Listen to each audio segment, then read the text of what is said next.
And now as you begun to grow, what were some of the pivots maybe you had to make along the way, some growing pains? How has the business matured since you took that initial leap? Certainly there have been some hiccups along the way. We as an organization, we're very focused on finding people who are problem solvers, who don't wait for their leader to tell them what to do. They're just always seeking out some new problem to identify and then fix on their own and then move on to the next. And one, I guess, example that stands out is any institution, any university, any college faces attrition over the first term. So students enroll in a program and they have, per guidelines from the Department of Education, 6 weeks in many instances to figure out whether or not the program is for them, and they won't get charged if they attrite or leave the college before that 6-week period.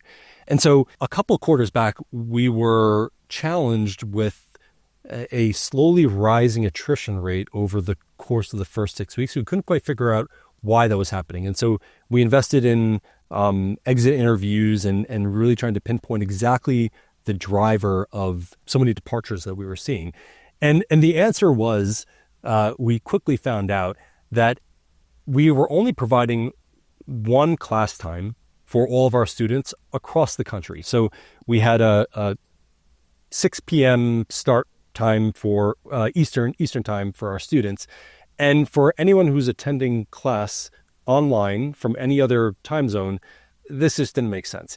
In addition to just being a challenge to attend, people face scheduling issues at all times in their life. Maybe they have family health issues or some crisis that comes up that makes attending school at night a challenge. Or maybe they sign up for a new job that they're working part-time or sometimes in some cases full-time, and it just doesn't work out with a 6 to 9 or 10 p.m.